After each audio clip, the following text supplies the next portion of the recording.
Good afternoon, everybody. I'm Steve Goodman, and I'm here to talk to you through something very slightly different to what's scheduled outside. It was the top 5 PowerShell commands for Exchange, but the 38-seat studio that they had for me to present in had a few more registrations, so now I've had to come up with another 5 for you. So you're getting good value for money this afternoon. So the top 10 PowerShell commands for Exchange. These will hopefully be some that surprise you, some you might already know. And before I begin, is there a few, can I get a show of hands for how many of you use PowerShell day to day? Oh, that is a good result. And how many of you write your own PowerShell scripts? Okay. So hopefully I'm going to confirm a lot of your conventional wisdom, but you might find, especially for the PowerShell experts in here, a few things that you haven't done before. And there's a few demos in here as well, but what I'm not going to do is just show you every single PowerShell command, because there's quite a few to choose from. Just in Exchange alone, we've got hundreds and hundreds of commands. And I'll tell you one thing that's not in my list is get command as the top. It's not even in the top 10, it's got to be at least 15. But all of these commands here, these are not the ones that we're going to show you today. We're going to try and show you some of the ones that are PowerShell commands that are for Exchange, not Exchange PowerShell commands. They are ones that I really couldn't do without. So these are the ones that I use on a day-to-day basis. If I'm writing a script, or if I'm working just at the command shell, getting information out of customers' environments that I'm working on a day-to-day project basis. I'm trying to discover information about their environment. I'm trying to do a health check on it. These are the commands I use to get the information out. Some people have asked me what the top command is. It isn't get mailbox. It might be the one, did someone go boo? It might be the one that you use the most, but it's not the one that is most valuable to me. Unless I'm checking I've still got mailboxes after running disable mailbox or something like that. Hopefully though, these will surprise you. But there was quite a lot to choose from to pick these out. To pick them, I crowdsourced actually. Now the Exchange admins in here won't like this, especially if you're hardcore. I use Yammer to crowdsource these from the company I work for, Content and Code. We're big on Yammer. And just to see whether I was thinking along the right lines, I asked all of our PowerShell experts in the company, all of the people that work on Exchange projects in particular, to tell me what they thought were the best PowerShell commands. And thankfully, most of the ones that they came up with were the same ones that I picked. So I think I'm on the right lines. The SharePoint people came up with some weird ones, but those aren't in here. And I'm like, how would you use this with Exchange? Like, it's good anywhere. No, it's not. So, at number 10, it is somebody looking at documentation. What could this be?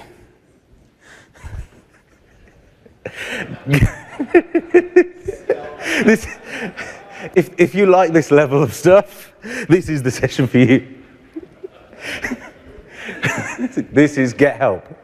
So, for the people that didn't put their hands up when I said who does PowerShell for Exchange, this is your starting point.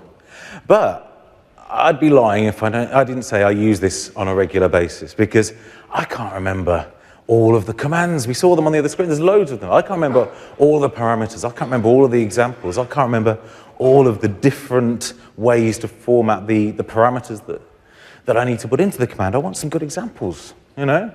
I want to find out the full documentation quickly without having to Bing it. So, here we go. I'm going to use get help. And new transport rule. This is one that there's no chance that I could just type this and I would know all the parameters for it. I would be like tabbed it all the way through, and then I wouldn't be sure what to write. New virtual directories. There's lots of commands where I won't remember whether it's going to be an identity or a name. that I've got to pass to this commandler. And the online parameter here allows us to get the web page up that shows us the detailed information about that. So we don't have to search for it. We can just use get help, put in the command that we're looking to find out the information about, put the parameter online, and up will open TechNet.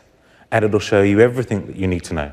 You can scroll through it, you can see the examples at the top there, but you can also see all the different parameters. It's much better than some of the other options that you get with get help. So you could use get help with a detailed parameter and see all this information on the screen. But this way of doing it allows you to show it straight on the server if you give them internet connectivity.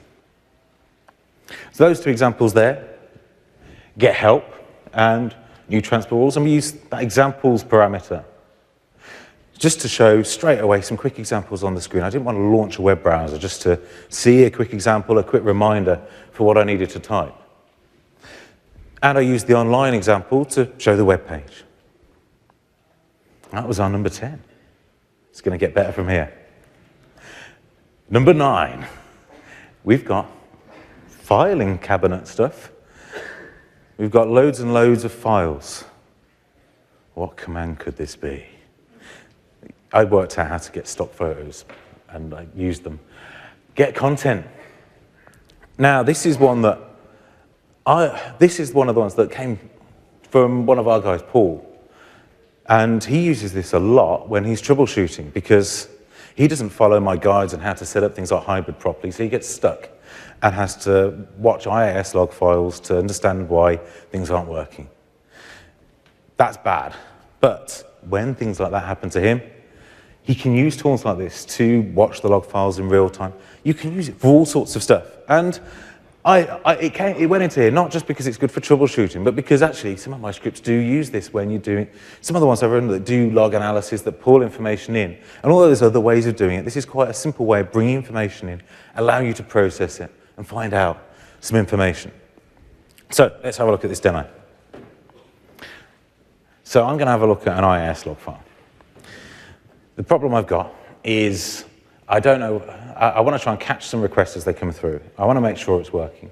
So I go in, I pick the log file with get content, I put the file name in, pick 2 days ago, and I use tail with 1 to see the first line in it. And then I use -wait. And what that will do is it'll get the last line in the file, but it'll hold it there.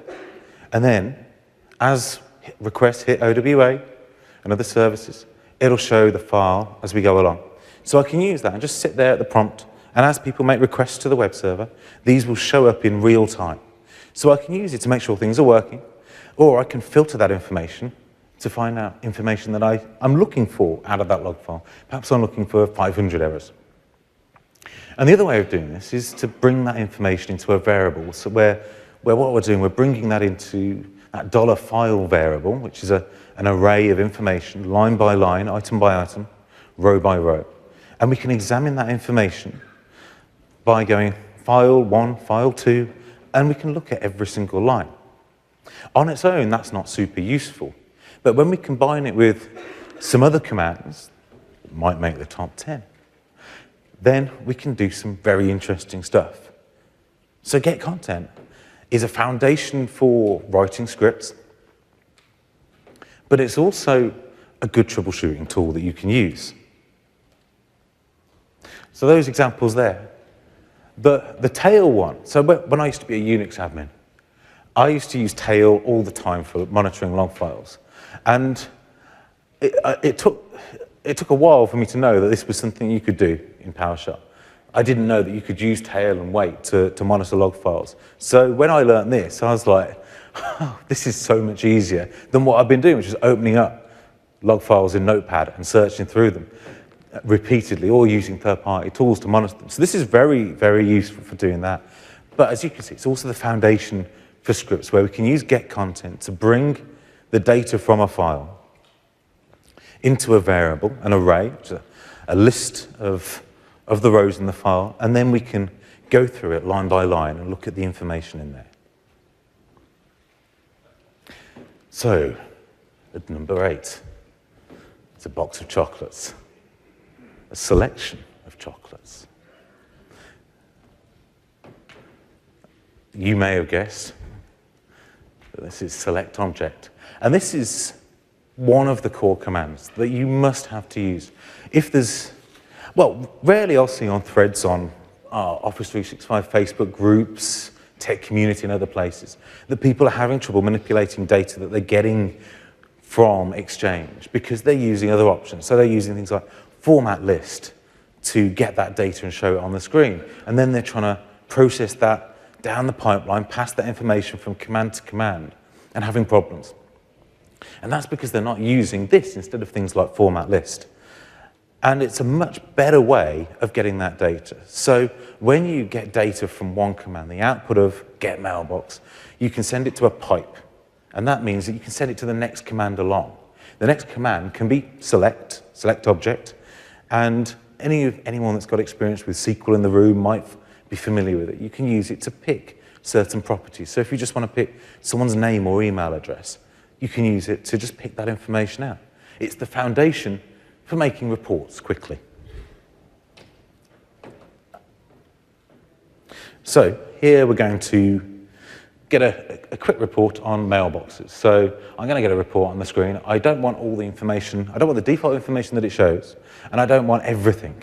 I just want to get display name, Windows login names, and I want to get their main email address.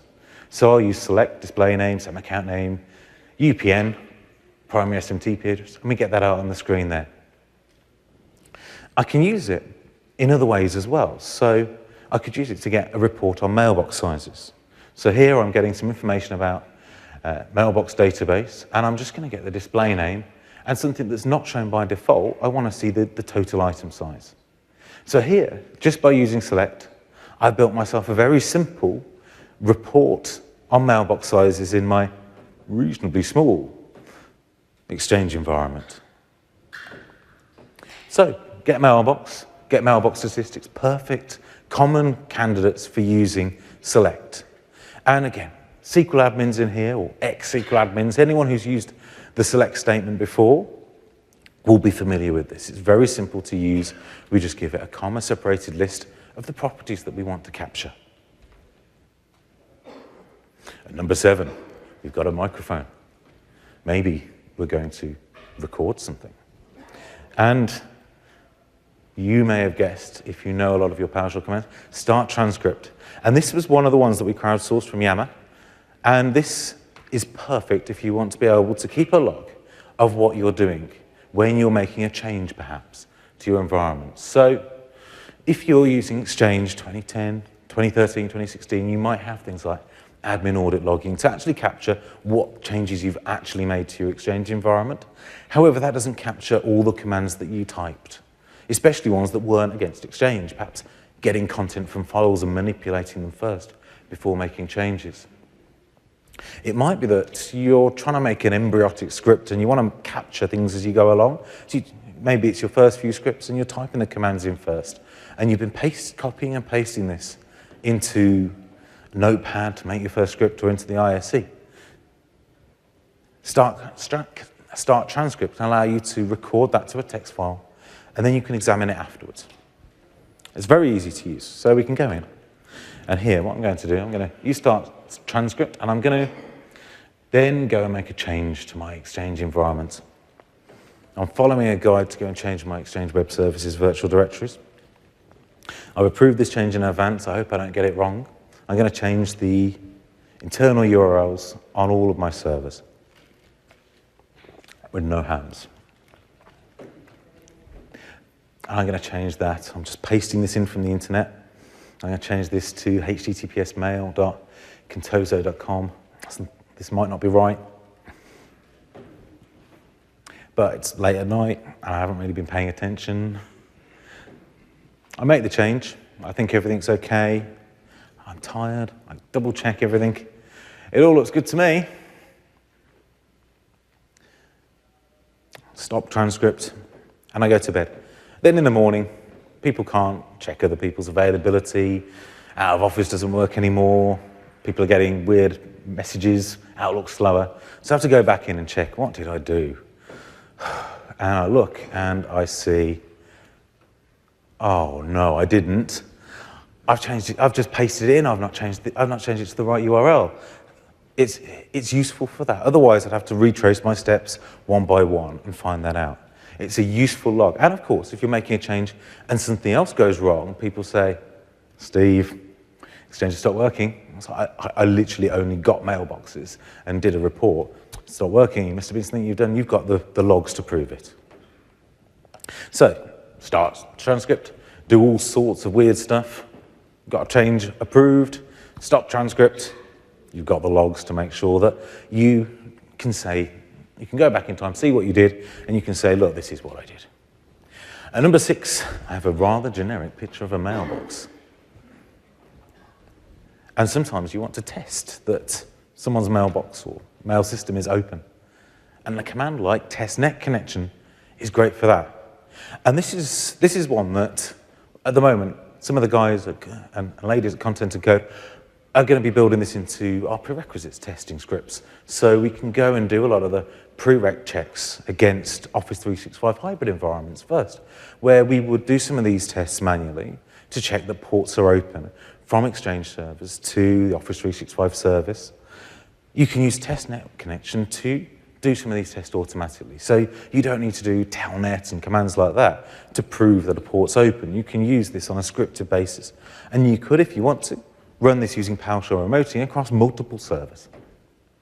So it's really easy to use. We just do testnet connection.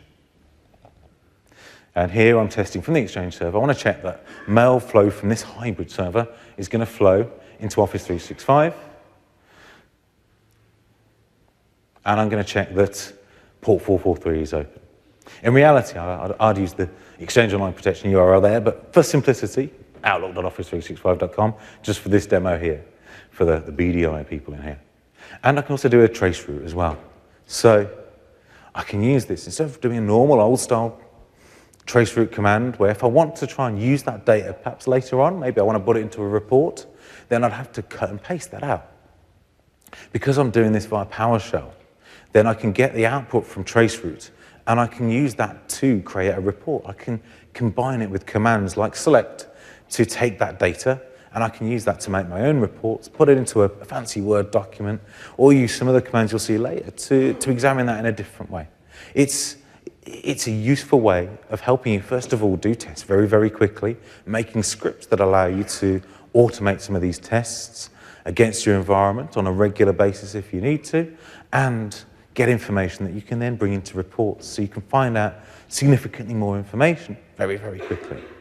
And there are great commands that go with this, but this one in particular is very useful for quickly testing stuff. So here we can see testnet connection to Office 365. We can check SMTP is open to that particular DNS name. And again, we can do a trace route from that command as well. Number 5. We have a man drinking coffee. Now this is the one where I need to ask you, does anybody else in the room here, do you use this on a regular basis? If you do, put up your hand. How many? I've got one person over there. Anybody else? 2? We've got a few. I'm disappointed because this is my favorite of all. It isn't the top one, but it is the one that I personally like the best, because it is so useful to me as a consultant. It's not useful for everything I do, but it is useful. It's a core foundation for discovery work where I find out information against an environment, or where I make a change and I want to make sure that I have a solid record of everything I've done so I can revert back to it. This command is the one, combined with import CLI XML, that allows you to do this. It allows you to capture the entire output, even the stuff that you don't see, in the format that in its native PowerShell format, into an XML file. You can take that file, you can use it again in the same machine, you can take it on your laptop, you can use it to generate reports, you can write scripts that use that information just by getting that XML file, because it is the output of that command that you can run again and again and again to see what things look like at that point in time. So here, I'm going to run this command, and I'm going to show you how I can move it between 2 computers. So I'm going to go into the desktop so it's easy to grab that, and I'm going to try and get mailbox. so result size unlimited. And instead of just showing the result on the screen or using select to look at the individual data ready to export somewhere else, I'm just going to pipe the entire output of that into export CLI XML. And I'll call that mailboxes.xml. I'll paste that onto another server. I'll jump across. And this machine doesn't have any Exchange management tools on at all. I'm just opening ISE with nothing. And I can use import CLI XML, and I get the exact contents of running get mailbox. So if I want to examine some data at a later date, perhaps I want to grab SAM account name, user principal name, as if I was running get mailbox and piping it to select SAM account name and user principal name, I can do so. So it effectively allows me to rerun any PowerShell command I want against get commands like get mailbox somewhere else, or replay them at a point in time. So perhaps I went and changed all the user principal names in my environment, and I needed to revert back. I could use the export of get mailbox to find out what they all looked like before. I wouldn't need to have that in a CSV format or something like that. I've got it in a native format to revert back to. Or perhaps I wanted to run some CPU-intensive scripts, and I want to run them elsewhere, or I wanted to run them offline on the train home. I can do so because I've got all the data I need in an XML file. It doesn't run from the environment when I use import CLI XML. So it's very easy to use. Run the command you want, and then pipe it to export CLI XML. It captures that output and allows you to store it in a file. Take the file, copy it somewhere else, leave it where you want if you want, and then use import CLI XML to bring it back in. You can either just display it on the screen or pipe it down the pipeline to do other things with it. Use it in scripts and elsewhere. So some of my discovery scripts, I might ask my customer, I might say, right, would you run these scripts for me? It's going to make these XML files. Upload them to SharePoint site. I'll grab them, and then I'll run my scripts against them that collect all that information together and make sense of it. So I've got scripts that I use to generate permissions mapping lists. I don't have to run those CPU-intensive scripts to understand who shares with who in an environment. Within their environment, I can just get the export of things like permissions for calendars, send as, mailbox permissions, get those in XML files in their raw format, and then I can run the intensive scripts that are doing that checking elsewhere. It allows me to just write my scripts, run them on my own machine without risking somebody else's server or environment. And of course, it allows me to do that reverting back if needs be. And number 4, we've got a lot of complicated code on the screen. And this one is for you if you have to use PowerShell, but maybe you don't really like PowerShell and you find it a little bit intense to try and use these commands like select to look through information that's on the screen. And this is OutGridView. What OutGridView does is it allows you to run a command like getMailbox. Instead of showing it in the command window, it'll show it in a graphical user interface. And you can then use that GUI to then do commands like you might, or to do filtering like you might have done in the Exchange Management Console. So you'll see here, suddenly we've got a user interface for viewing the information that we've grabbed out of the environment. So very simply, I can use something like getMailbox. Instead of it showing just a big long list, I use OutGridView, and I've got it in a window. And I can see the table, and I can go in, I can add criteria, I can do some searches to filter out just the information that I want. Suddenly, I've got a really easy way to quickly look through lots of information without having to write great scripts that do this for me. Very, very simple to do, and works with most of these get-type commands in Exchange. So it could be get mailbox. In OutGridView, we could look at a list of Exchange servers, OutGridView it, get a list of users, throw it to OutGridView. It's good to have, not for writing scripts, but if you just want to have a look at some information very quickly and you don't want to have to look at it as an export in a CSV file or have a look at it elsewhere. At number 3, we've got somebody coding. And these are, the next few of these are some of the foundations that we use for scripting.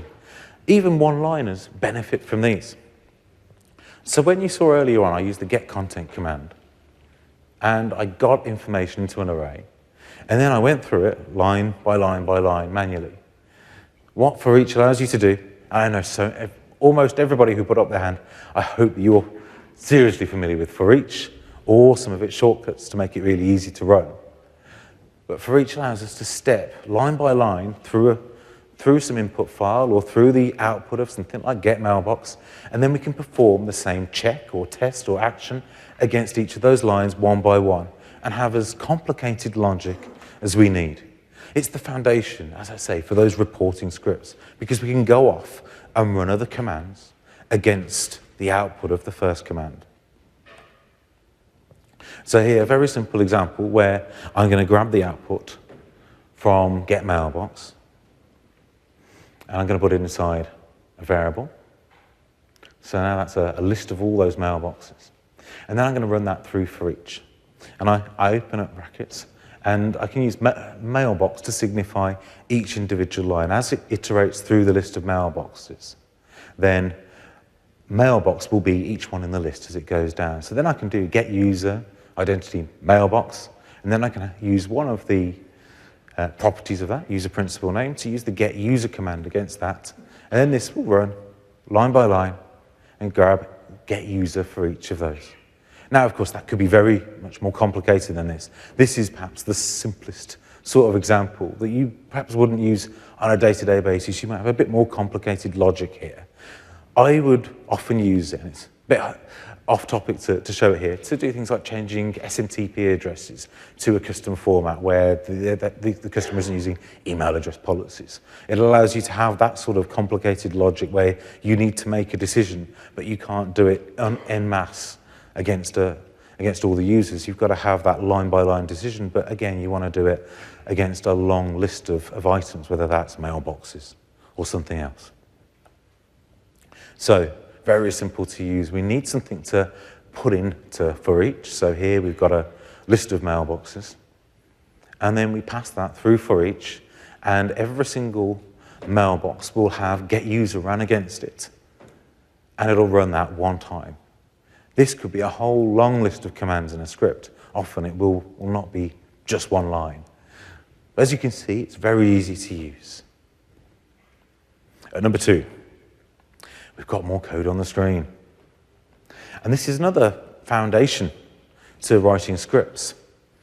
The caveat with this is there's a lot of times that an Exchange admin shouldn't use where.